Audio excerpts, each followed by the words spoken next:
बहुत दूर पहाड़ों और धुंध से घिरे एक पुराने चीनी गांव में लिन मई नाम की लड़की रहती थी। गांव के लोग मानते थे कि उस लड़की की किस्मत नदी से जुड़ी हुई है, क्योंकि बचपन से ही उसे कमल के फूलों और बहते पानी से अजीब सा लगाव था।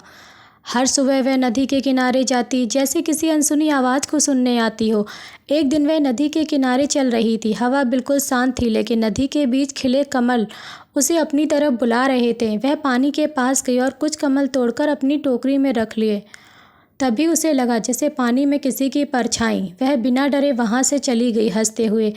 बाजार पहुँचने पर उसकी मुलाकात एक बूढ़ी काकी से हुई। वो काकी साधारण दिख रही थी, लेकिन साधारण नहीं थी। गांव के लोग उनसे डरते थे, क्योंकि कहा जाता है कि वह किसी को भी देखकर उनका भविष्य बता सकती हैं। काकी ने लड़की को देखते ही कहा, नदी ने आखिर तुम्हें क्यों बुला लिया? लड़की हैरान रह गई, हंसने लगी और मछलियाँ लेकर जल्दी से वहाँ से चली गई।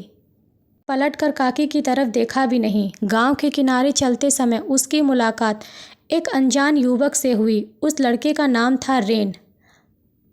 वह लड़का उस गांव का नहीं था। उसके कपड़े साधारण थे, लेकिन उसकी आंखों में कुछ रहस्यमयी बात थी।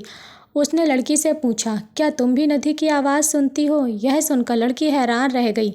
धीरे धीरे दोनों मिलने लगे। लड़की उसे अपने घर ले आई। उसने उसे चाय दी और दोनों ने बैठकर काफ़ी देर बातें की। लड़की वहाँ से चली गई। कुछ देर बाद जब रैन ने लड़की को देखा तो वह राजकुमारी वाले कपड़े में थी। रैन को यकीन नहीं हुआ, तो उसने राजकुमारी से पूछा। उसने कहा, मैं इस राज्य की राजकुमारी हूँ। रैन ने हंसकर कहा, मुझे राजकुमारियाँ ज़्यादा पसंद नहीं हैं, क्योंकि वह धोखेबाज होती हैं।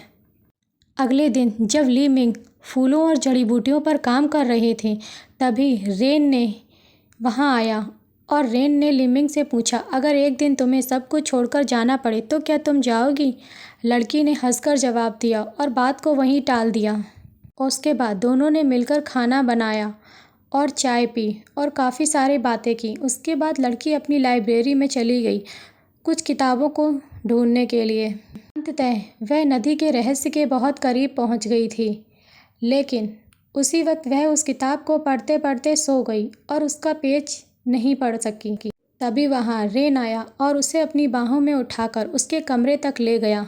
लड़की ने ख्वाब में नदी, वही कमल और पानी में डूबता हुआ इंसान देखा। अचानक उसकी आंखें खुली तो रेन उसके पास बैठा था। उसकी आंखों में चिंता थी और दोनों मुस्कुराने लगे। अगली सुबह जब लड़की उठी तो उसे लगा यह उसका भ्रम था और वह बगीचे में चली गई। वहाँ फूलों के साथ बातें करने लगी। तभी लिमेंग की नज़र रेन पर पड़ी, जो एक कोनर में बैठा खाना पका रहा था और अपने आप से ही बातें कर रहा था। अचानक लिमिंग उसके पीछे जा खड़ी हुई और रेन डर गया। लेकिन लड़की को महसूस होने लगा कि कुछ तो है जो इस गांव में बदलता जा रहा है। रात होते ही नदी का काला पानी दिखाई देना। दोनों साथ बैठकर खाना खा ही रहे होते हैं कि लड़की की माँ वहाँ आ जाती है और वह उस साधारण लड़के को देखकर कुछ पुराने ख्वाबों में खो जाती है और अपनी बेटी को अपने साथ कमरे में चलने को बोलती है। माँ ने लड़की से कहा, तुम जिस लड़के के साथ हो वह इंसान नहीं है। लड़की डर गई। माँ ने बताया कि कई साल पहले नदी में एक आत्मा को कैद किया गया था।